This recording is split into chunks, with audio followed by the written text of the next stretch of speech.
आप सुन रहे हैं जगत गुरु तत्वदर्शी संत रामपाल जी महाराज द्वारा लिखित पुस्तक ज्ञान गंगा का पेज नंबर 23। परमेश्वर कबीर साहेब के असंख्य ब्रह्मांडों का लघु चित्र दिया गया है, जिसे आप पुस्तक में देख सकते हैं।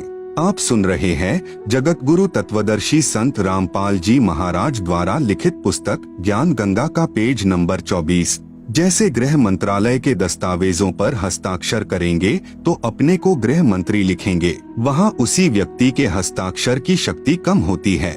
इसी प्रकार कबीर परमेश्वर यानी कबीरदेव की रोशनी में अंतर भिन्न भिन्न लोकों में होता जाता है। ठीक इसी प्रकार पूर्ण परमात्मा कबीरदेव यानी कबीर परमेश्वर ने नीचे के 3 और लोकों यानी अगम लोक, अलख लोक, सतलोक की रचना शब्द यानी वचन से की। यही पूर्ण ब्रह्म परमात्मा कबीरदेव यानी कबीर परमेश्वर ही अगम लोक में प्रकट हुआ तथा कबीरदेव यानी कबीर परमेश्वर अगम लोक का भी स्वामी है तथा वहाँ इनका उपमात्मक यानी पदवी का नाम अगम पुरुष अर्थात अगम प्रभु है। इसी अगम प्रभु का मानव सदृश शरीर बहुत तेजोमय है, जिसके एक रोम यानी शरीर के एक बाल की रोशनी खरब सूर्य की रोशनी से भी अधिक है। यह पूर्ण परमात्मा कबीरदेव यानी कबीर परमेश्वर अलख लोक में प्रकट हुआ तथा स्वयं ही अलख लोक का भी स्वामी है तथा उपमात्मक यानी पदवी का नाम अलख पुरुष भी इसी परमेश्वर का है तथा इस पूर्ण प्रभु का मानव सदृश शरीर तेजोमय स्वर ज्योति यानी स्वयं प्रकाशित है। एक रोम यानी शरीर के एक बाल की रोशनी अरब सूर्यों के प्रकाश से भी ज्यादा है। यही पूर्ण प्रभु सतलोक में प्रकट हुआ तथा सतलोक का भी अधिपति यही है, इसलिए इसी का उपमात्मक यानी पदवी का नाम सतपुरुष यानी अविनाशी प्रभु है। इसी का नाम अकाल मूर्ति, शब्द स्वरूपी राम, पूर्ण ब्रह्म, परम अक्षर ब्रह्म आदि हैं। इसी सतपुरुष कबीरदेव यानी कबीर प्रभु का मानव सदृश शरीर तेजोमय है, जिसके एक रोम यानी शरीर के बाल का प्रकाश करोड़ सूर्यों तथा इतने ही चंद्रमाओं के प्रकाश से भी अधिक है। इस कबीरदेव यानी कबीर प्रभु ने सतपुरुष रूप में प्रकट होकर सतलोक में विराजमान होकर प्रथम सतलोक में अन्य रचना की। एक शब्द यानी वचन से 16 द्वीपों की रचना की, फिर 16 शब्दों से 16 पुत्रों की उत्पत्ति की।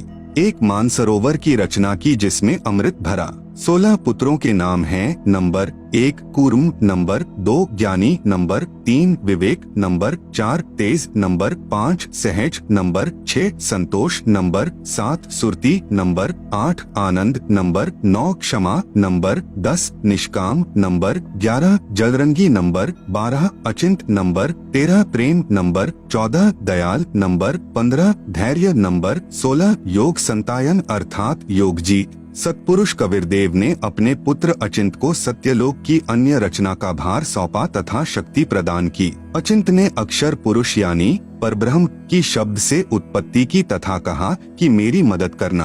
अक्षर पुरुष स्नान करने मानसरोवर पर गया, वहाँ आनंद आया तथा सो गया, लंबे समय तक बाहर नहीं आया।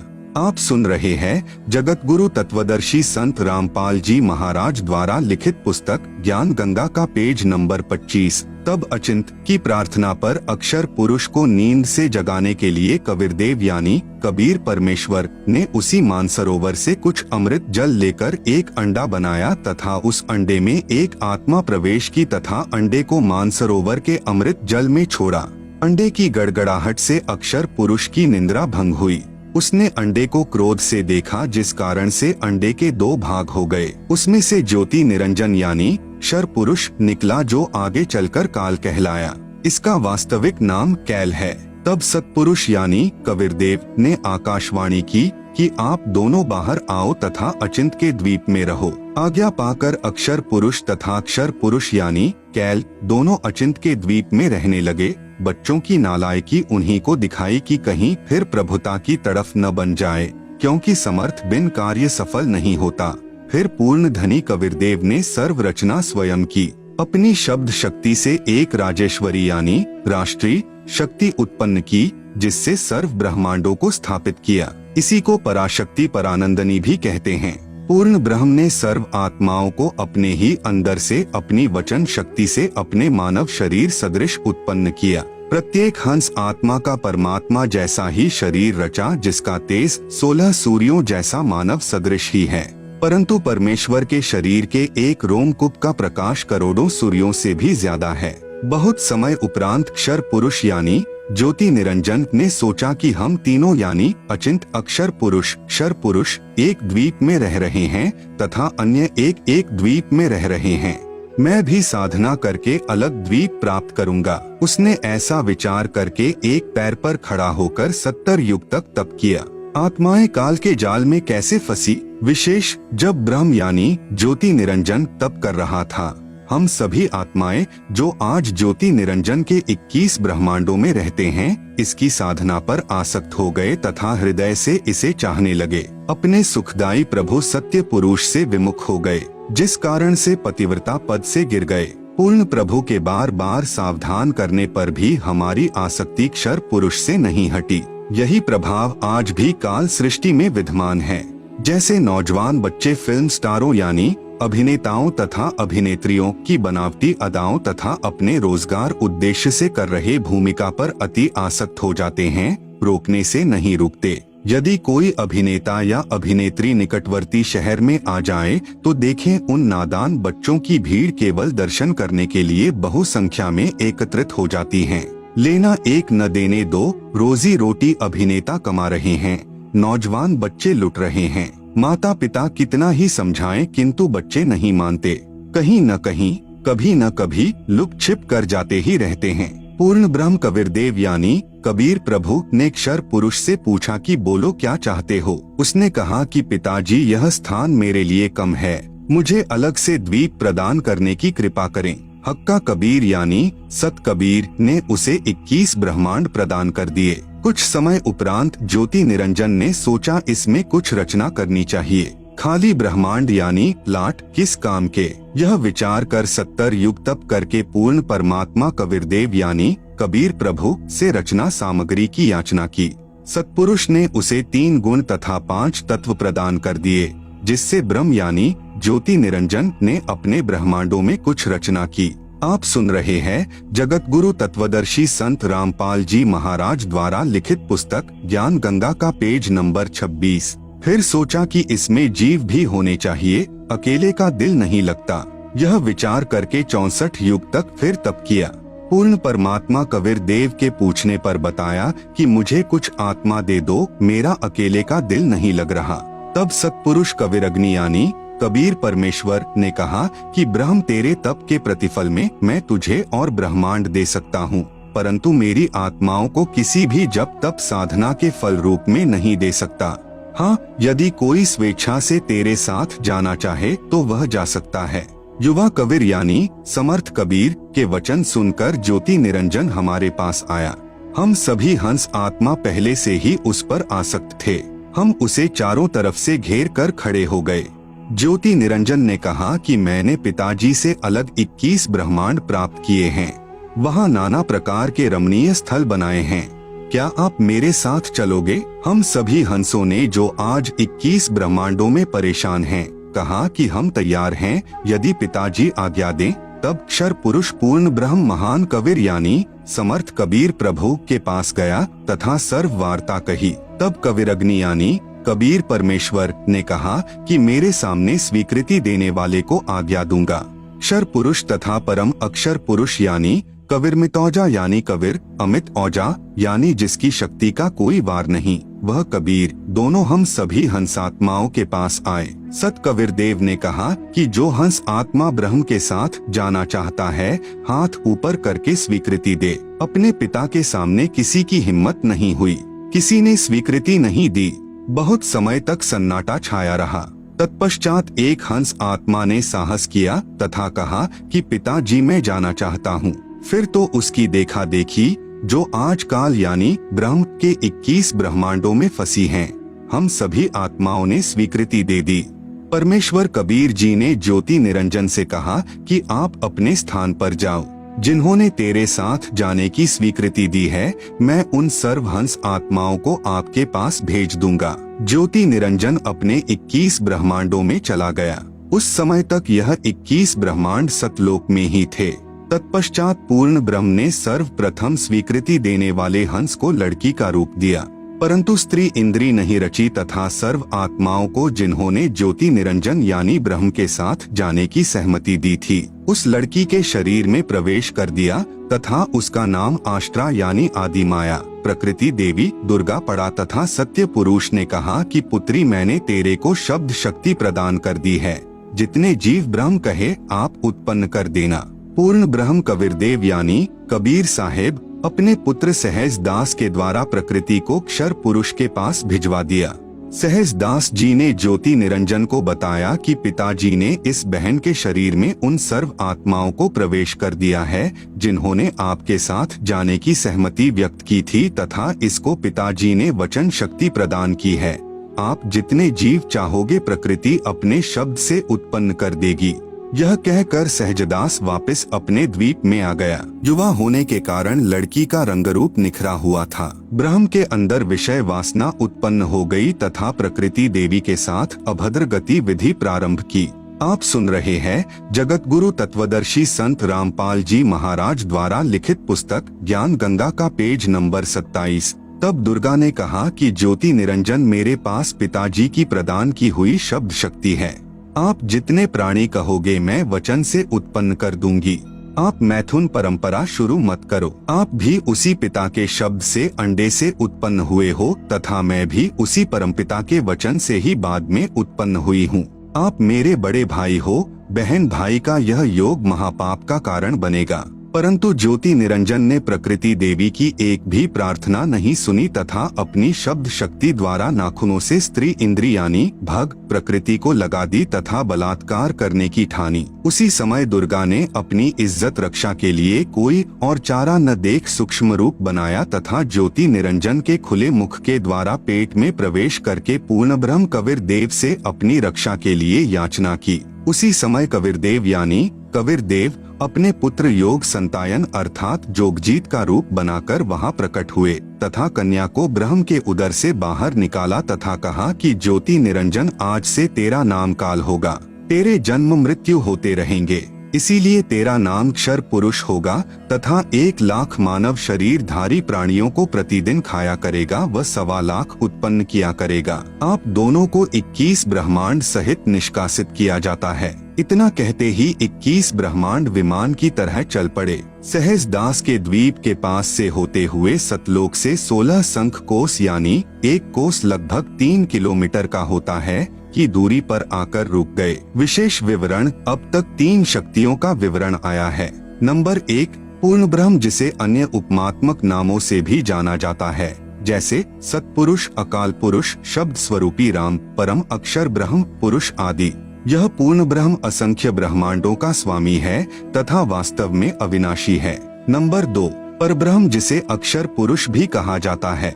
यह वास्तव में अविनाशी नहीं है। यह 7 शंख ब्रह्मांडों का स्वामी है। नंबर 3 ब्रह्म जिसे ज्योति निरंजन काल कैल शर पुरुष तथा धर्मराय आदि नामों से जाना जाता है जो केवल 21 ब्रह्मांड का स्वामी है। अब आगे इसी ब्रह्म यानी काल की सृष्टि के एक ब्रह्मांड का परिचय दिया जाएगा जिसमें 3 और नाम आपके पढ़ने में आएंगे, ब्रह्मा विष्णु तथा शिव। जगत गुरु तत्वदर्शी संत रामपाल जी महाराज द्वारा लिखित पुस्तक ज्ञान गंगा का पेज नंबर 28 पर एक ब्रह्मांड का लघु चित्र दिया गया है जिसे आप पुस्तक में देख सकते हैं। आप सुन रहे हैं जगत गुरु तत्वदर्शी संत रामपाल जी महाराज द्वारा लिखित पुस्तक ज्ञान गंगा का पेज नंबर 29। ब्रह्म तथा ब्रह्मा में भेद। एक ब्रह्मांड में बने सर्वोपरि स्थान पर ब्रह्म यानी क्षर पुरुष स्वयं 3 गुप्त स्थानों की रचना करके ब्रह्मा विष्णु तथा शिव रूप में रहता है तथा अपनी पत्नी प्रकृति यानी दुर्गा के सहयोग से 3 पुत्रों की उत्पत्ति करता है। उनके नाम भी ब्रह्मा विष्णु तथा शिव ही रखता है।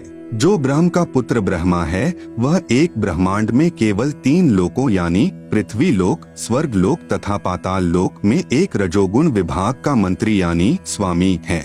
इसे त्रिलोकीय ब्रह्मा कहा है तथा ब्रह्म जो ब्रह्मलोक में ब्रह्मा रूप में रहता है उसे महाब्रह्मा व ब्रह्मलोकीय ब्रह्मा कहा है। इसी ब्रह्म यानी काल को सदाशिव महाशिव महाविष्णु भी कहा है।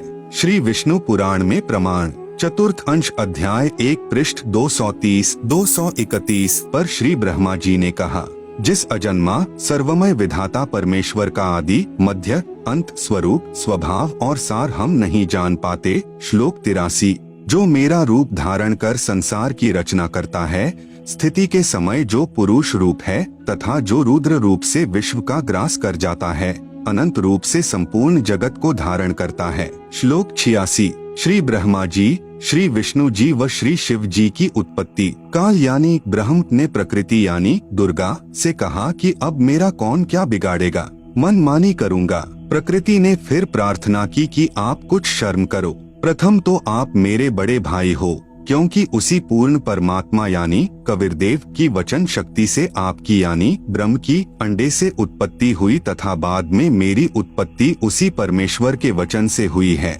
दूसरे, मैं आपके पेट से बाहर निकली हूँ, मैं आपकी बेटी हुई तथा आप मेरे पिता हुए। इन पवित्र नातों में बिगाड़ करना महापाप होगा। मेरे पास पिता की प्रदान की हुई शब्द शक्ति है। जितने प्राणी आप कहोगे मैं वचन से उत्पन्न कर दूंगी। ज्योति निरंजन ने दुर्गा की एक भी विनय नहीं सुनी तथा कहा कि मुझे जो सजा मिलनी थी मिल गई, मुझे सतलोक से निष्कासित कर दिया, अब मनमानी करूंगा। यह कहकर काल पुरुष यानी शर पुरुष ने प्रकृति के साथ जबरदस्ती शादी की तथा 3 पुत्रों यानी रजगुण युक्त ब्रह्मा जी, सतगुण युक्त विष्णु जी तथा तमगुण युक्त शिव शंकर जी की उत्पत्ति की। जवान होने तक तीनों पुत्रों को दुर्गा के द्वारा अचेत करवा देता है। फिर युवा होने पर श्री ब्रह्मा जी को कमल के फूल पर, श्री विष्णु जी को शेष नाग की शया पर तथा श्री शिव जी को कैलाश पर्वत पर सचेत करके इकट्ठे कर देता है। तत्पश्चात प्रकृति यानी दुर्गा ने इन तीनों का विवाह कर दिया जाता है। काल ब्रह्म के आदेश से प्रकृति देवी ने तीनों एक ब्रह्मांड में 3 लोकों यानी स्वर्ग लोक, पृथ्वी लोक तथा पाताल लोक में एक एक विभाग के मंत्री यानी प्रभु नियुक्त कर देता है। जैसे श्री ब्रह्मा जी को रजोगुण विभाग का तथा विष्णु जी को सत्तोगुण विभाग का तथा श्री शिव शंकर जी को तमोगुण विभाग का प्रभु बनाया तथा काल ब्रह्म स्वयं गुप्त यानी महाब्रह्मा, महाविष्णु, महाशिव रूप से मुख्य मंत्री पद को संभालता है। एक ब्रह्मांड में एक ब्रह्मलोक की रचना की है। आप सुन रहे हैं जगत गुरु तत्वदर्शी संत रामपाल जी महाराज द्वारा लिखित पुस्तक ज्ञान गंगा का पेज नंबर 30। उसी में 3 गुप्त स्थान बनाए हैं। एक रजोगुण प्रधान स्थान है जहाँ पर यह ब्रह्म यानी काल स्वयं महाब्रह्मा मुख्यमंत्री रूप में रहता है तथा अपनी पत्नी दुर्गा को महासावित्री रूप में रखता है। इन दोनों के संयोग से जो पुत्र इस स्थान पर उत्पन्न होता है वह स्वतः ही रजोगुणी बन जाता है। दूसरा स्थान सतोगुण प्रधान स्थान बनाया है। वहाँ पर यह क्षर पुरुष स्वयं महाविष्णु रूप बनाकर रहता है तथा अपनी पत्नी दुर्गा को महालक्ष्मी रूप में रखकर जो पुत्र उत्पन्न करता है उसका नाम विष्णु रखता है। वह बालक सतोगुण युक्त होता है तथा तीसरा इसी काल ने वहीं पर एक तमोगुण प्रधान क्षेत्र बनाया है।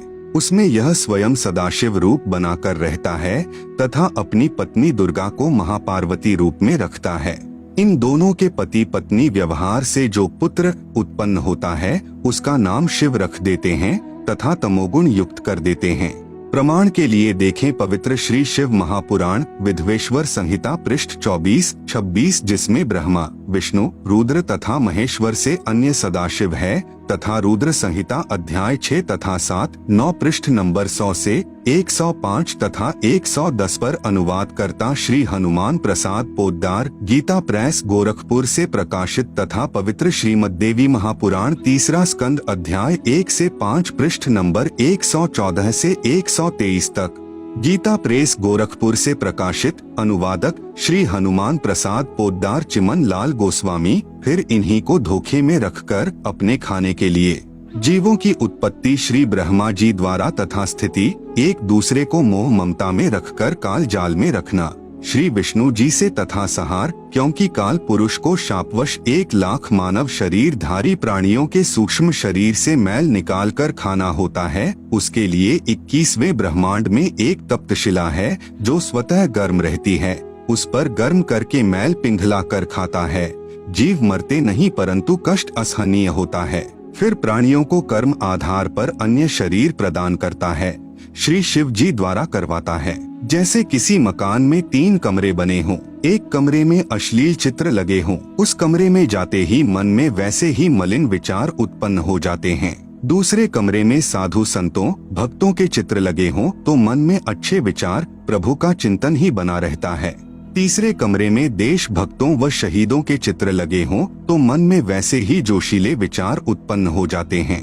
ठीक इसी प्रकार ब्रह्म यानी काल ने अपनी सूझबूझ से उपरोक्त तीनों गुण प्रधान स्थानों की रचना की हुई है। तीनों गुण क्या है? प्रमाण सहित तीनों गुण रजगुण ब्रह्मा जी, सतगुण विष्णु जी, तमगुण शिव जी हैं। ब्रह्म यानी काल तथा प्रकृति यानी दुर्गा से उत्पन्न हुए हैं तथा तीनों नाशवान हैं।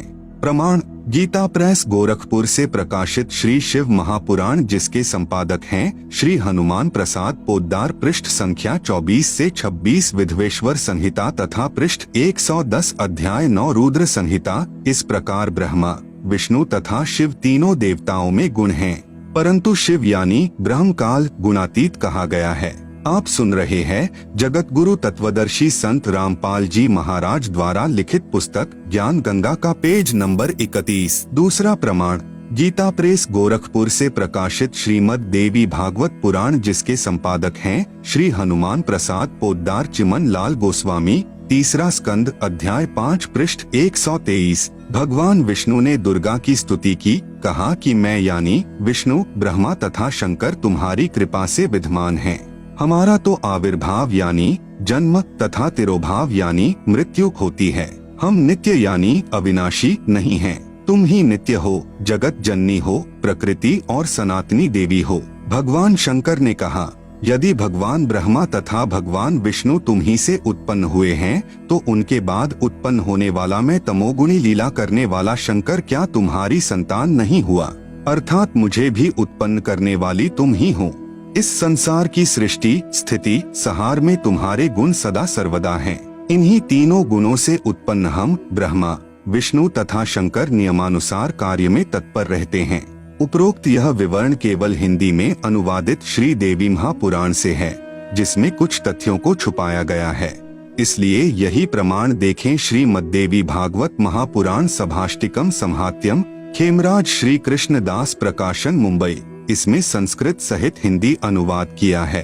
तीसरा स्कंद अध्याय 4 पृष्ठ 10 श्लोक 42। ब्रह्मा अहम ईश्वरः फिलते प्रभावात् सर्वे वयम जनियुता न यदा तु नित्याः के अन्ये सुराः शतमख प्रमुखाः च नित्या नित्या त्वमेव जननी प्रकृतिः पुराणा।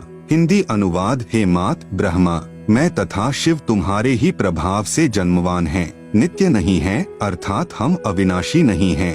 फिर अन्य इंद्रादि दूसरे देवता किस प्रकार नित्य हो सकते हैं? तुम ही अविनाशी हो, प्रकृति तथा सनातनी देवी हो। पृष्ठ 11-12 अध्याय 5 श्लोक 8। यदि दयार्ग्रमना न सदाम्बिके कथमेहम विहितः च तमोगुणः कमलजश्च रजोगुण संभवः सुविहितः किमु सत्वगुणो हर्यः। अनुवाद भगवान शंकर बोले कि मात यदि हमारे ऊपर आप दयायुक्त हो तो मुझे तमोगुण क्यों बनाया? कमल से उत्पन्न ब्रह्मा को रजोगुण किस लिए बनाया तथा विष्णु को सतगुण क्यों बनाया? अर्थात जीवों के जन्म मृत्यु रूपी दुष्कर्म में क्यों लगाया? श्लोक 12। रमे से स्वप्तिम पुरुषम सदा तव गतिम न ही वह विद्म शिवे। हिंदी अपने पति पुरुष अर्थात काल भगवान के साथ सदा भोग विलास करती रहती हो, आपकी गति कोई नहीं जानता। निष्कर्ष उपरोक्त प्रमाणों से प्रमाणित हुआ कि रजगुण ब्रह्मा, सतगुण विष्णु तथा तमगुण शिव है, ये तीनों नाशवान है। दुर्गा का पति ब्रह्म यानी काल है, यह उसके साथ भोग विलास करता है। यह भी सिद्ध हुआ कि दुर्गा तथा ब्रह्म यानी काल भी साकार हैं। ब्रह्म यानी काल की अव्यक्त रहने की प्रतिज्ञा। सूक्ष्म वेद से शेष सृष्टि रचना। तीनों पुत्रों की उत्पत्ति के पश्चात ब्रह्म ने अपनी पत्नी दुर्गा यानी प्रकृति से कहा, मैं प्रतिज्ञा करता हूँ कि भविष्य में मैं किसी को अपने वास्तविक रूप में दर्शन नहीं दूंगा। आप सुन रहे हैं जगत गुरु तत्वदर्शी संत रामपाल जी महाराज द्वारा लिखित पुस्तक ज्ञान गंगा का पेज नंबर 32। जिस कारण से मैं अव्यक्त माना जाऊंगा। दुर्गा से कहा कि आप मेरा भेद किसी को मत देना, मैं गुप्त रहूंगा। दुर्गा ने पूछा कि क्या आप अपने पुत्रों को भी दर्शन नहीं दोगे? ब्रह्म ने कहा, मैं अपने पुत्रों को तथा अन्य को किसी भी साधना से दर्शन नहीं दूंगा। यह मेरा अटल नियम रहेगा। दुर्गा ने कहा, यह तो आपका उत्तम नियम नहीं है जो आप अपनी संतान से भी छुपे रहोगे। तब काल ने कहा, दुर्गा मेरी विवशता है, मुझे 1,00,000 मानव शरीरधारी प्राणियों का आहार करने का श्राप लगा है। यदि मेरे पुत्रों यानी ब्रह्मा, विष्णु, महेश को पता लग गया तो ये उत्पत्ति, स्थिति तथा संहार का कार्य नहीं करेंगे।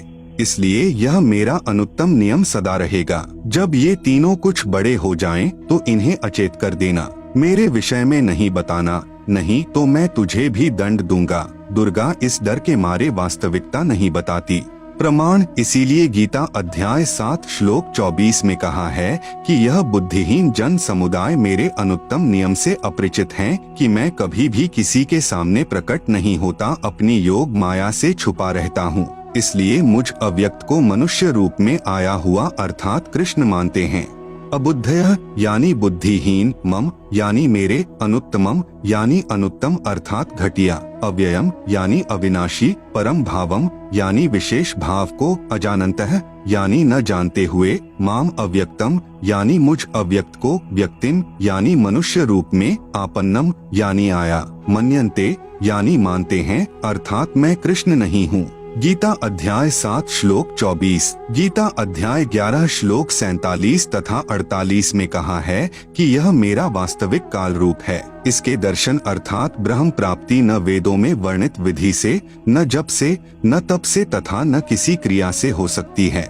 जब तीनों बच्चे युवा हो गए तब माता भवानी यानी प्रकृति अष्टंगी ने कहा कि तुम सागर मंथन करो। प्रथम बार सागर मंथन किया तो ज्योति निरंजन ने अपने श्वासों द्वारा 4 वेद उत्पन्न किए। उनको गुप्त वाणी द्वारा आज्ञा दी कि सागर में निवास करो। 4 वेद निकले वह ब्रह्मा ने लिए।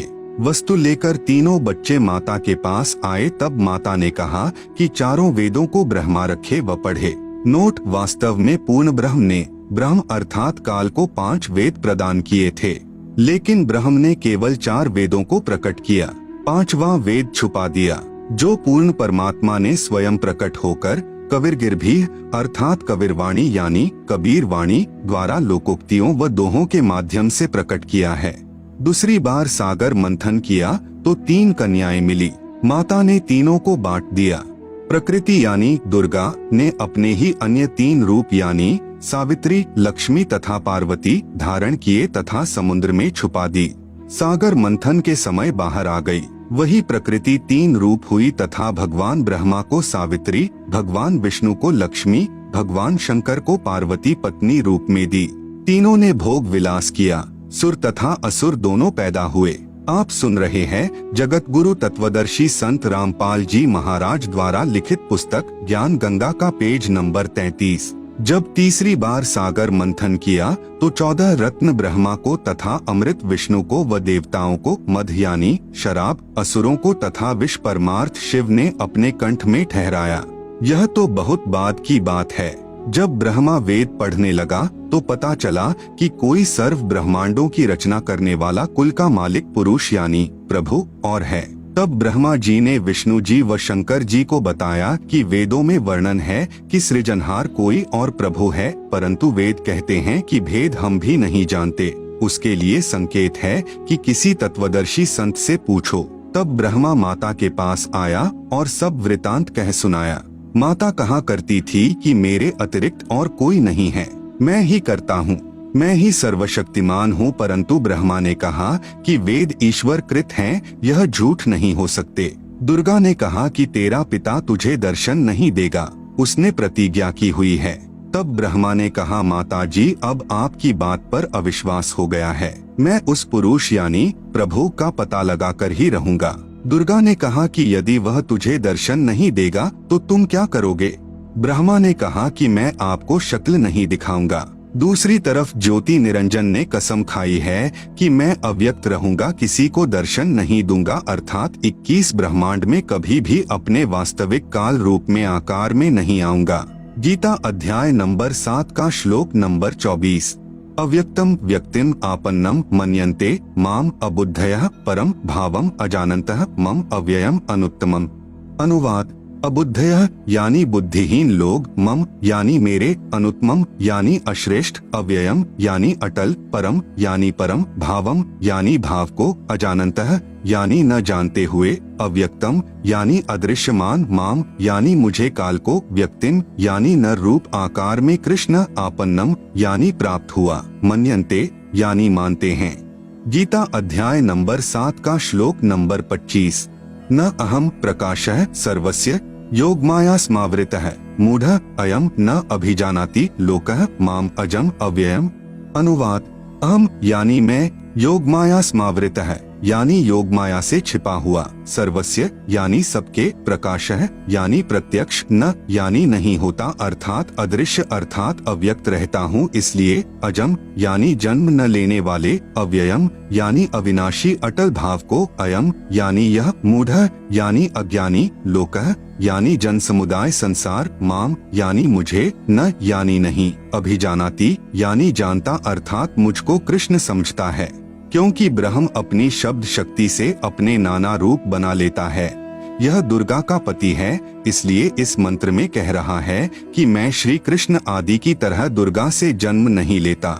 ब्रह्मा का अपने पिता यानी काल ब्रह्म की प्राप्ति के लिए प्रयत्न। तब दुर्गा ने ब्रह्मा जी से कहा कि अलख निरंजन तुम्हारा पिता है, परंतु वह तुम्हें दर्शन नहीं देगा।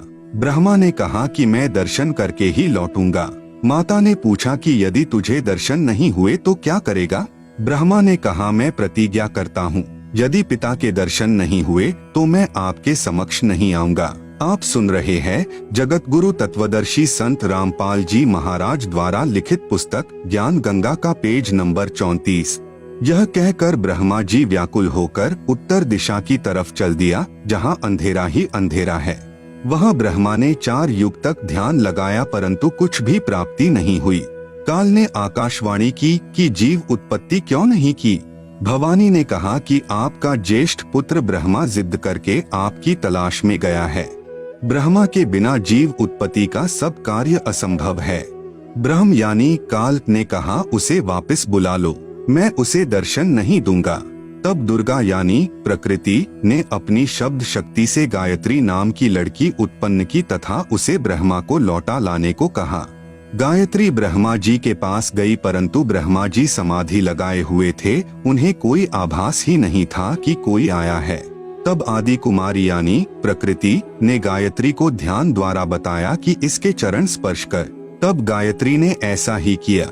ब्रह्मा जी का ध्यान भंग हुआ तो क्रोधवश बोले कि कौन पापिन है जिसने मेरा ध्यान भंग किया है, मैं तुझे श्राप दूंगा। गायत्री कहने लगी कि मेरा दोष नहीं है, पहले मेरी बात सुनो तब श्राप देना। मेरे को माता ने तुम्हें लौटा लाने को कहा है, क्योंकि आपके बिना जीव उत्पत्ति नहीं हो सकती। ब्रह्मा ने कहा कि मैं कैसे जाऊं, पिताजी के दर्शन हुए नहीं, ऐसे जाऊं तो मेरा उपहास होगा। यदि आप माता जी के समक्ष यह कह दें कि ब्रह्मा को पिता यानी ज्योति निरंजन के दर्शन हुए हैं, मैंने अपनी आंखों से देखा है, तो मैं आपके साथ चलूं। तब गायत्री ने कहा कि आप मेरे साथ संभोग यानी सेक्स करोगे तो मैं आपकी झूठी साक्षी यानी गवाही भरूंगी। तब ब्रह्मा ने सोचा कि पिता के दर्शन हुए नहीं, वैसे जाऊं तो माता के सामने शर्म लगेगी और चारा नहीं दिखाई दिया। फिर गायत्री से रति क्रिया यानी संभोग की। तब गायत्री ने कहा कि क्यों न एक गवाह और तैयार किया जाए। ब्रह्मा ने कहा बहुत ही अच्छा है। तब गायत्री ने शब्द शक्ति से एक लड़की यानी पुहपवती नाम की पैदा की तथा उससे दोनों ने कहा कि आप गवाही देना कि ब्रह्मा ने पिता के दर्शन किए हैं। तब पुहपवती ने कहा कि मैं क्यों झूठी गवाही दूं? हाँ, यदि ब्रह्मा मेरे से रति क्रिया यानी संभोग करे तो गवाही दे सकती हूँ। गायत्री ने ब्रह्मा को समझाया यानी उकसाया कि और कोई चारा नहीं है। तब ब्रह्मा ने पुहपवती से संभोग किया तो तीनों मिलकर आदि माया यानी प्रकृति के पास आए। दोनों देवियों ने उपरोक्त शर्त इसलिए रखी थी कि यदि ब्रह्मा माता के सामने हमारी झूठी गवाही को बता देगा तो माता हमें श्राप दे देगी, इसलिए उसे भी दोषी बना लिया। यहाँ महाराज गरीब दास जी कहते हैं कि दास गरीब यह चूक धुरोधुर। भावार्थ, इस काल यानी ब्रह्म के लोक में यह बुराई प्रारंभ से ही है तथा यहाँ काल के लोक में देवता भी बुराई से अछूते नहीं हैं। जैसे श्री विष्णु जी ने जालंधर राक्षस की पतिव्रता पत्नी तुलसी के साथ धोखा करके उसके साथ रति क्रिया यानी सेक्स करके उसका पतिव्रता भंग किया, भगवान शिव ने भी श्री विष्णु द्वारा मोहिनी रूप धारण करने पर उसके साथ संभोग यानी सेक्स करने के उद्देश्य से उसका हाथ पकड़ा। उसी कारण से श्री शिव का शुक्र यानी वीर्य स्खलित हो गया। श्री विष्णु जी अपने वास्तविक रूप में प्रकट हो गए। आप सुन रहे हैं जगत गुरु तत्वदर्शी संत रामपाल जी महाराज द्वारा लिखित पुस्तक ज्ञान गंगा का पेज नंबर 35। माता दुर्गा द्वारा ब्रह्मा को श्राप देना। ब्रह्मा ने वेदों में पढ़ा यजुर्वेद अध्याय 5 मंत्र 1 अग्नेह तनुह असि, जिसका अर्थ है परमेश्वर तेजोमय शरीर युक्त है। विष्णवे त्वा सोमस्य तनुह असि, अर्थ है सर्व का पालन करने के लिए उस अविनाशी परमात्मा का शरीर है। इसलिए ब्रह्मा ने उन दोनों स्त्रियों को समझा दिया था कि तुम कहना कि परमात्मा मानव सदृश तेजोमय शरीर युक्त है। तब माता ने ब्रह्मा से पूछा, क्या तुझे तेरे पिता के दर्शन हुए? ब्रह्मा ने कहा, हाँ मुझे पिता के दर्शन हुए हैं, वह मनुष्य सदृश तेजोमय शरीर युक्त है। दुर्गा ने कहा, साक्षी बता। तब ब्रह्मा ने कहा, इन दोनों के समक्ष साक्षात्कार हुआ है। देवी ने उन दोनों लड़कियों से पूछा, क्या तुम्हारे सामने ब्रह्म का साक्षात्कार हुआ है? तब दोनों ने कहा कि हाँ, हमने अपनी आंखों से देखा है। फिर भवानी यानी प्रकृति को संशय हुआ कि मुझे तो ब्रह्म ने कहा था कि मैं किसी को दर्शन नहीं दूंगा, परंतु ये कहते हैं कि दर्शन हुए हैं। तब अष्टंगी ने ध्यान लगाया और काल ज्योति निरंजन से पूछा कि यह क्या कहानी है। ज्योति निरंजन जी ने कहा कि ये तीनों झूठ बोल रहे हैं। तब माता ने कहा, तुम झूठ बोल रहे हो। आकाशवाणी हुई है कि इन्हें कोई दर्शन नहीं हुए। यह बात सुनकर ब्रह्मा ने कहा कि माता जी, मैं सौगंध खाकर पिता की तलाश करने गया था, परंतु पिता यानी ब्रह्म के दर्शन हुए नहीं। आपके पास आने में शर्म लग रही थी, इसलिए हमने झूठ बोल दिया। तब माता यानी दुर्गा ने कहा कि अब मैं तुम्हें श्राप देती हूँ। ब्रह्मा को श्राप, तेरी पूजा जग में नहीं होगी। आगे तेरे वंशज होंगे, वे बहुत पाखंड करेंगे, झूठी बात बनाकर जग को ठगेंगे। ऊपर से तो कर्म कांड करते दिखाई देंगे, अंदर से विकार करेंगे। कथा पुराणों को पढ़कर सुनाया करेंगे, स्वयं को ज्ञान नहीं होगा कि सद्ग्रंथों में वास्तविकता क्या है। फिर भी मानवश तथा धन प्राप्ति के लिए गुरु बनकर अनुयायियों को लोकवेद यानी शास्त्र विरुद्ध दंत कथा सुनाया करेंगे। देवी देवों की पूजा करके तथा करवा के दूसरों की निंदा करके कष्ट पर कष्ट उठाएंगे। जो उनके अनुयायी होंगे उनको परमार्थ नहीं बताएंगे, दक्षिणा के लिए जगत को गुमराह करते रहेंगे, अपने आप को सबसे श्रेष्ठ मानेंगे, दूसरों को नीचा समझेंगे। जब माता के मुख से यह सुना तो ब्रह्मा मूर्छित होकर जमीन पर गिर गया। बहुत समय उपरांत होश में आया। गायत्री को श्राप, तेरे कई सांड पति होंगे, तू मृतलोक में गाय बनेगी। पुहपवती को श्राप, तेरी जगह गंदगी में होगी, तेरे फूलों को कोई पूजा में नहीं लाएगा। इस झूठी गवाही के कारण तुझे यह नरक भोगना होगा। तेरा नाम केवड़ा केतकी होगा, हरियाणा में कुसोंधी कहते हैं। यह गंदगी यानी कुर्डियों वाली जगह पर होती है। इस प्रकार तीनों को श्राप देकर माता भवानी बहुत पछताई। आप सुन रहे हैं जगत गुरु तत्वदर्शी संत रामपाल जी महाराज द्वारा लिखित पुस्तक ज्ञान गंगा का पेज नंबर 36। इस प्रकार पहले तो जीव बिना सोचे मन यानी काल निरंजन के प्रभाव से गलत कार्य कर देता है, परंतु जब आत्मा यानी सत्पुरुष अंश के प्रभाव से उसे ज्ञान होता है तो पीछे पछताना पड़ता है। जिस प्रकार माता पिता अपने बच्चों को छोटी सी गलती के कारण ताड़ते हैं क्रोधवश होकर, परंतु बाद में बहुत पछताते हैं, यही प्रक्रिया मन यानी काल निरंजन के प्रभाव से सर्व जीवों में क्रियावान हो रही है। हाँ, यहाँ एक बात विशेष है कि निरंजन यानी काल ब्रह्म ने भी अपना कानून बना रखा है कि यदि कोई जीव किसी दुर्बल जीव को सताएगा तो उसे उसका बदला देना पड़ेगा।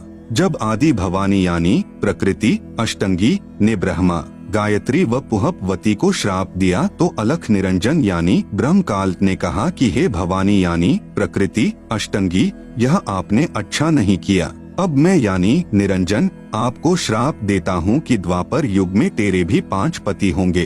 द्रौपदी ही आदिमाया का अवतार हुई है। जब यह आकाशवाणी सुनी तो आदि माया ने कहा कि हे ज्योति निरंजन यानी काल, मैं तेरे वश पड़ी हूँ, जो चाहे सो कर ले। सृष्टि रचना में दुर्गा जी के अन्य नामों का बार बार लिखने का उद्देश्य है कि पुराणों, गीता तथा वेदों में प्रमाण देखते समय भ्रम उत्पन्न नहीं होगा।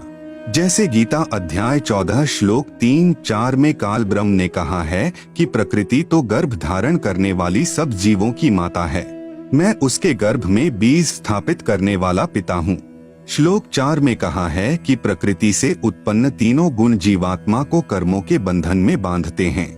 इस प्रकरण में प्रकृति तो दुर्गा है तथा तीनों गुण तीनों देवता रजगुण ब्रह्मा, सतगुण विष्णु तथा तमगुण शिव के सांकेतिक नाम हैं। विष्णु का अपने पिता यानी काल ब्रह्म की प्राप्ति के लिए प्रस्थान व माता का आशीर्वाद पाना। इसके बाद विष्णु से प्रकृति ने कहा कि पुत्र तू भी अपने पिता का पता लगा ले। तब विष्णु अपने पिताजी काल यानी ब्रह्म का पता करते करते पाताल लोक में चले गए, जहाँ शेषनाग था।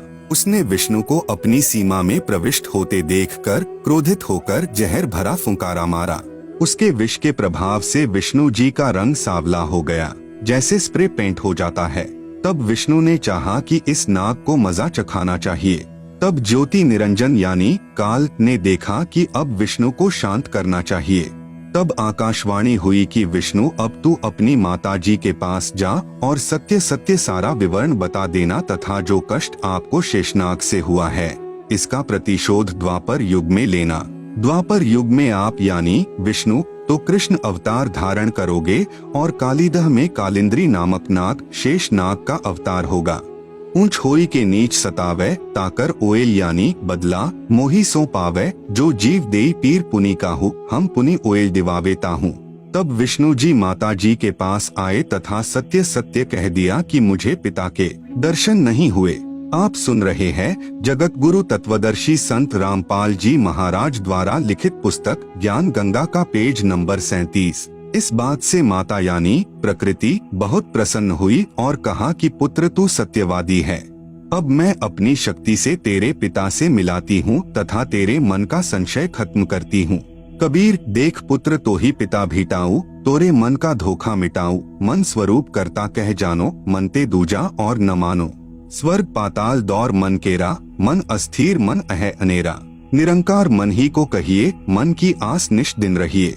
देखूं पलटी शून्य मह ज्योति, जहाँ पर झिलमिल झालर होती। इस प्रकार माता यानी अष्टंगी प्रकृति ने विष्णु से कहा कि मन ही जग का करता है, यही ज्योति निरंजन है। ध्यान में जो 1000 ज्योतियां नजर आती हैं, वही उसका रूप है। जो शंख घंटा आदि का बाजा सुना, यह महास्वर्ग में निरंजन का ही बज रहा है।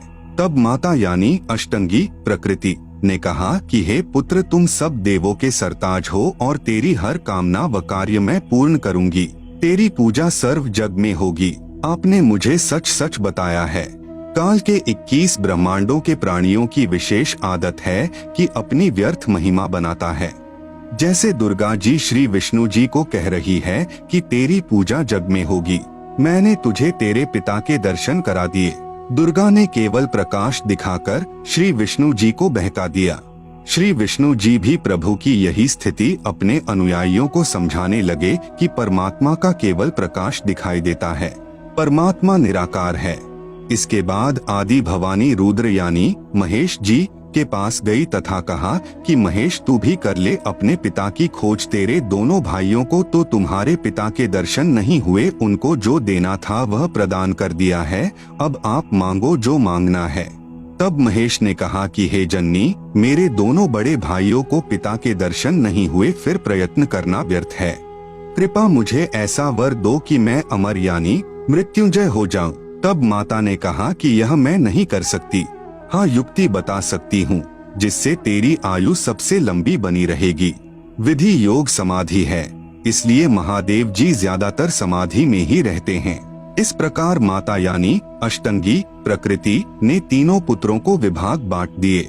भगवान ब्रह्मा जी को काल लोक में 184 के चोले यानी शरीर रचने यानी बनाने का अर्थात रजोगुण प्रभावित करके संतान उत्पत्ति के लिए विवश करके जीव उत्पत्ति कराने का विभाग प्रदान किया। भगवान विष्णु जी को इन जीवों के पालन पोषण कर्मानुसार करने तथा मोह ममता उत्पन्न करके स्थिति बनाए रखने का विभाग दिया। भगवान शिव शंकर यानी महादेव को संहार करने का विभाग प्रदान किया, क्योंकि इनके पिता निरंजन को 1 लाख मानव शरीरधारी जीव प्रतिदिन खाने पड़ते हैं। यहाँ पर मन में एक प्रश्न उत्पन्न होगा कि ब्रह्मा, विष्णु तथा शंकर जी से उत्पत्ति, स्थिति और संहार कैसे होता है। ये तीनों अपने अपने लोक में रहते हैं। जैसे आजकल संचार प्रणाली को चलाने के लिए उपग्रहों को ऊपर आसमान में छोड़ा जाता है।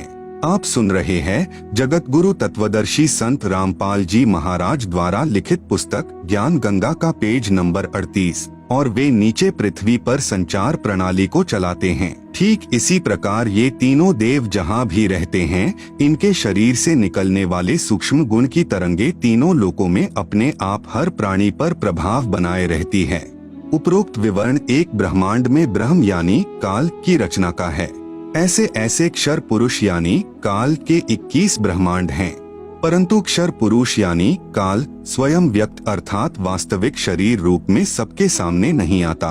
उसी को प्राप्त करने के लिए तीनों देवों यानी ब्रह्मा जी, विष्णु जी, शिव जी को वेदों में वर्णित विधि अनुसार भरसक साधना करने पर भी ब्रह्म यानी काल के दर्शन नहीं हुए।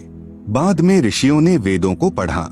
उसमें लिखा है कि अग्नेय तनूर असि, पवित्र यजुर्वेद अध्याय 1 मंत्र 15 परमेश्वर सशरीर है, तथा पवित्र यजुर्वेद अध्याय 5 मंत्र 1 में लिखा है कि अग्नेय तनूर असि विष्णवे त्वा सोमस्य तनूर असि।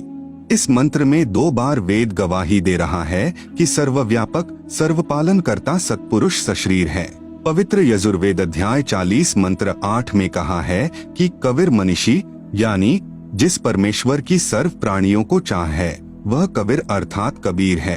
उसका शरीर बिना नाड़ी यानी अस्नाविरम का है। शुक्रम यानी वीर्य से बनी 5 तत्व से बनी भौतिक अकायम यानी काया रहित है। वह सर्व का मालिक सर्वोपरि सत्यलोक में विराजमान है। उस परमेश्वर का तेजपुंज का स्वर ज्योति यानी स्वयं प्रकाशित शरीर है, जो शब्द रूप अर्थात अविनाशी है। वही कबीरदेव यानी कबीर परमेश्वर है, जो सर्व ब्रह्मांडों की रचना करने वाला विधाता यानी सर्व ब्रह्मांडों का रचनहार, स्वयंभूः यानी स्वयं प्रकट होने वाला, यथा तथ्य अर्थान यानी वास्तव में, शाश्वत यानी अविनाशी है। गीता अध्याय 15 श्लोक 17 में भी प्रमाण है। भावार्थ है कि पूर्ण ब्रह्म का शरीर का नाम कबीर यानी कबीरदेव है। उस परमेश्वर का शरीर नूर तत्व से बना है। परमात्मा का शरीर अति सूक्ष्म है, जो उस साधक को दिखाई देता है जिसकी दिव्य दृष्टि खुल चुकी है। इस प्रकार जीव का भी सूक्ष्म शरीर है, जिसके ऊपर 5 तत्व का खोल यानी कवर अर्थात 5 तत्व की काया चढ़ी होती है, जो माता पिता के संयोग से शुक्रम यानी वीर्य से बनी है। शरीर त्यागने के पश्चात भी जीव का सूक्ष्म शरीर साथ रहता है। वह शरीर उसी साधक को दिखाई देता है जिसकी दिव्य दृष्टि खुल चुकी है। इस प्रकार परमात्मा व जीव की स्थिति को समझें। वेदों में ओम नाम के स्मरण का प्रमाण है, जो केवल ब्रह्म साधना है। इस उद्देश्य से ओम नाम के जाप को पूर्ण ब्रह्म का मानकर ऋषियों ने भी हजारों वर्ष हठ योग करके यानी समाधि लगाकर प्रभु प्राप्ति की चेष्टा की, परंतु प्रभु दर्शन नहीं हुए। सिद्धियां प्राप्त हो गई। उन्हीं सिद्धि रूपी खिलौनों से खेलकर ऋषि भी जन्म मृत्यु के चक्र में ही रह गए तथा अपने अनुभव के शास्त्रों में परमात्मा को निराकार लिख दिया। ब्रह्म यानी काल ने कसम खाई है कि मैं अपने वास्तविक रूप में किसी को दर्शन नहीं दूंगा, मुझे अव्यक्त जाना करेंगे। अव्यक्त का भावार्थ है कि कोई आकार में है परंतु व्यक्तिगत रूप से स्थूल रूप में दर्शन नहीं देता। जैसे आकाश में बादल छा जाने पर दिन के समय सूर्य अदृश्य हो जाता है, वह दृश्यमान नहीं है। आप सुन रहे हैं जगत गुरु तत्वदर्शी संत रामपाल जी महाराज द्वारा लिखित पुस्तक ज्ञान गंगा का पेज नंबर 39। परंतु वास्तव में बादलों के पार ज्यों का त्यों है। इस अवस्था को अव्यक्त कहते हैं। प्रमाण के लिए गीता अध्याय 7 श्लोक 24, 25 अध्याय 11 श्लोक 48 तथा 32। पवित्र गीता जी बोलने वाला ब्रह्म यानी काल श्री कृष्ण जी के शरीर में प्रेतवत प्रवेश करके कह रहा है कि अर्जुन मैं बढ़ा हुआ काल हूँ और सर्व को खाने के लिए आया हूँ। गीता अध्याय 11 का श्लोक नंबर 32, यह मेरा वास्तविक रूप है।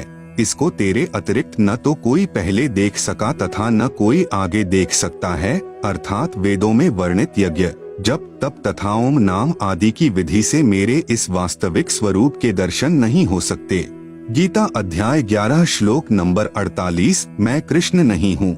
ये मूर्ख लोग कृष्ण रूप में मुझ अव्यक्त को व्यक्त यानी मनुष्य रूप मान रहे हैं, क्योंकि ये मेरे घटिया नियम से अपरिचित हैं कि मैं कभी वास्तविक इस काल रूप में सबके सामने नहीं आता, अपनी योग माया से छुपा रहता हूँ। गीता अध्याय 7 श्लोक नंबर 24-25। विचार करें, अपने छुपे रहने वाले विधान को स्वयं अश्रेष्ठ यानी अनुत्तम क्यों कह रहे हैं? यदि पिता अपनी संतान को भी दर्शन नहीं देता तो उसमें कोई त्रुटि है जिस कारण से छुपा है तथा सुविधाएं भी प्रदान कर रहा है। काल यानी ब्रह्म को श्रापवश 1,00,000 मानव शरीरधारी प्राणियों का आहार करना पड़ता है तथा 25% प्रतिदिन जो ज्यादा उत्पन्न होते हैं उन्हें ठिकाने लगाने के लिए तथा कर्म भोग का दंड देने के लिए 84 लाख योनियों की रचना की हुई है। यदि सबके सामने बैठकर किसी की पुत्री, किसी की पत्नी, किसी के पुत्र माता पिता को खाएगा तो सर्व को ब्रह्म से घृणा हो जाए तथा जब भी कभी पूर्ण परमात्मा कविरग्नि यानी कबीर परमेश्वर स्वयं आए या अपना कोई संदेशवाहक यानी दूत भेजे तो सर्व प्राणी सत्य भक्ति करके काल के जाल से निकल जाएं। इसलिए धोखा देकर रखता है तथा पवित्र गीता अध्याय 7 श्लोक 18, 24, 25 में अपनी साधना से होने वाली मुक्ति यानी गति को भी अनुत्तमाम यानी अति अश्रेष्ठ कहा है तथा अपने विधान यानी नियम को भी अनुत्तम यानी अश्रेष्ठ कहा है। प्रत्येक ब्रह्मांड में बने ब्रह्मलोक में एक महास्वर्ग बनाया है। महास्वर्ग में एक स्थान पर नकली सतलोक, नकली अलख लोक, नकली अगम लोक तथा नकली अनामी लोक की रचना प्राणियों को धोखा देने के लिए प्रकृति यानी दुर्गा आदि माया द्वारा करवा रखी है। कबीर साहेब का एक शब्द है, कर नैनो दीदार महल में प्यारा है, में वाणी है कि काया भेद किया निर्वारा, यह सब रचना पिंड मंझारा है। माया अविगत जाल पसारा, सो कारीगर भारा है। आदि माया किन्ही चतुराई, झूठी बाजी पिंड दिखाई, अविगत रचना रची अंड माही वाका प्रतिबिंब दारा है।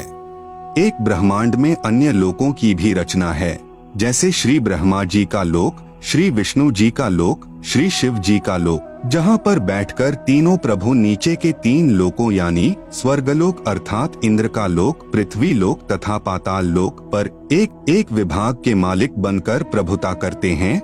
जगत गुरु तत्वदर्शी संत रामपाल जी महाराज द्वारा लिखित पुस्तक ज्ञान गंगा का पेज नंबर 40 पर ब्रह्म लोक का लघु चित्र तथा पेज नंबर 41 पर ज्योति निरंजन यानी काल ब्रह्म के लोक यानी 21 ब्रह्मांड का लघु चित्र दिया गया है, जिसे आप पुस्तक में देख सकते हैं।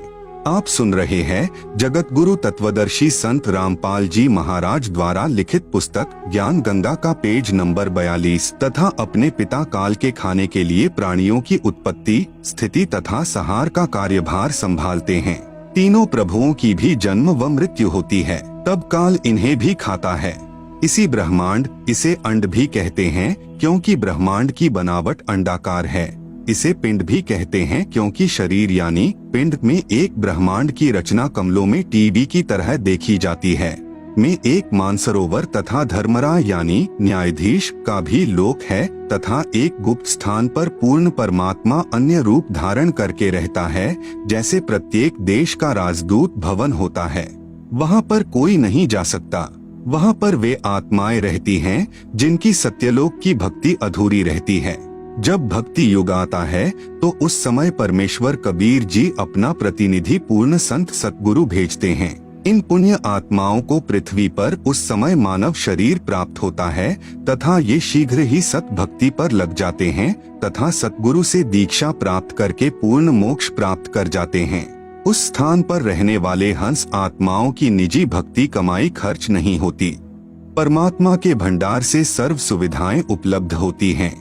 ब्रह्म यानी काल के उपासकों की भक्ति कमाई स्वर्ग महास्वर्ग में समाप्त हो जाती है, क्योंकि इस काल लोक यानी ब्रह्म लोक तथा परब्रह्म लोक में प्राणियों को अपना किया कर्मफल ही मिलता है। क्षर पुरुष यानी ब्रह्म ने अपने 20 ब्रह्मांडों को 4 महाब्रह्मांडों में विभाजित किया है। एक महाब्रह्मांड में 5 ब्रह्मांडों का समूह बनाया है तथा चारों ओर से अंडाकार गोलाई यानी परिधि में रोका है तथा चारों महाब्रह्मांडों को भी फिर अंडाकार गोलाई यानी परिधि में रोका है। 21वें ब्रह्मांड की रचना एक महाब्रह्मांड जितना स्थान लेकर की है। 21वें ब्रह्मांड में प्रवेश होते ही 3 रास्ते बनाए हैं।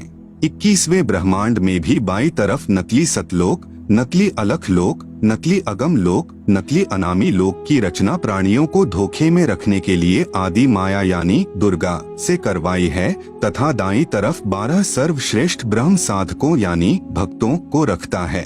फिर प्रत्येक युग में उन्हें अपने संदेश वाहक यानी संत सतगुरु बनाकर पृथ्वी पर भेजता है, जो शास्त्र विधि रहित साधना व ज्ञान बताते हैं तथा स्वयं भी भक्तिहीन हो जाते हैं तथा अनुयायियों को भी काल जाल में फंसा जाते हैं। फिर वे गुरुजी तथा अनुयायी दोनों ही नरक में जाते हैं। फिर सामने एक ताला लगा रखा है, वह रास्ता काल यानी ब्रह्म के निज लोक में जाता है, जहाँ पर यह ब्रह्म यानी काल अपने वास्तविक मानव सदृश काल रूप में रहता है। इसी स्थान पर एक पत्थर की टुकड़ी तवे के आकार की यानी चपाती पकाने की लोहे की गोल प्लेट सी होती है, स्वतः गर्म रहती है, जिस पर 1 लाख मानव शरीरधारी प्राणियों के सूक्ष्म शरीर को भूनकर उनमें से गंदगी निकालकर खाता है। उस समय सर्व प्राणी बहुत पीड़ा अनुभव करते हैं तथा हाहाकार मच जाती है। फिर कुछ समय उपरांत वे बेहोश हो जाते हैं। जीव मरता नहीं। फिर धर्मराय के लोक में जाकर कर्माधार से अन्य जन्म प्राप्त करते हैं तथा जन्म मृत्यु का चक्कर बना रहता है। आप सुन रहे हैं जगत गुरु तत्वदर्शी संत रामपाल जी महाराज द्वारा लिखित पुस्तक ज्ञान गंगा का पेज नंबर 43। उपरोक्त सामने लगा ताला ब्रह्म यानी काल केवल अपने आहार वाले प्राणियों के लिए कुछ क्षण के लिए खोलता है। पूर्ण परमात्मा के सत्य नाम व सार नाम से यह ताला स्वयं खुल जाता है। ऐसे काल का जाल पूर्ण परमात्मा कबीरदेव यानी कबीर साहेब ने स्वयं ही अपने निजी भक्त धर्मदास जी को समझाया। परब्रह्म के 7 संख ब्रह्मांडों की स्थापना कबीर परमेश्वर यानी कबीरदेव ने आगे बताया है कि परब्रह्म यानी अक्षर पुरुष ने अपने कार्य में गफलत की, क्योंकि यह मानसरोवर में सो गया तथा जब परमेश्वर यानी मैंने अर्थात कबीर साहेब ने उस सरोवर में अंडा छोड़ा तो अक्षर पुरुष यानी परब्रह्म ने उसे क्रोध से देखा। इन दोनों अपराधों के कारण 7 संख ब्रह्मांडों सहित सतलोक से बाहर कर दिया।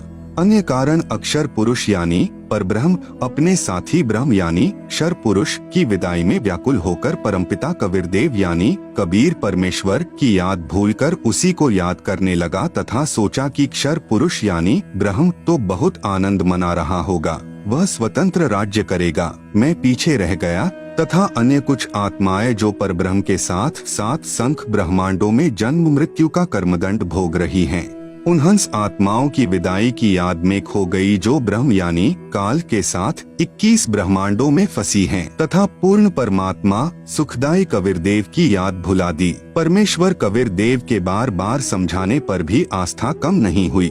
परब्रह्म यानी अक्षर पुरुष ने सोचा कि मैं भी अलग स्थान प्राप्त करूं तो अच्छा रहे। यह सोचकर राज्य प्राप्ति की इच्छा से सारनाम का जाप प्रारंभ कर दिया। इसी प्रकार अन्य आत्माओं ने यानी जो परब्रह्म के साथ संख ब्रह्मांडों में फंसी हैं, सोचा कि वे जो ब्रह्म के साथ आत्माएं गई हैं, वे तो वहां मौज मस्ती मनाएंगे, हम पीछे रह गए। परब्रह्म के मन में यह धारणा बनी कि क्षर पुरुष अलग होकर बहुत सुखी होगा। यह विचार कर अंतरात्मा से भिन्न स्थान प्राप्ति की ठान ली।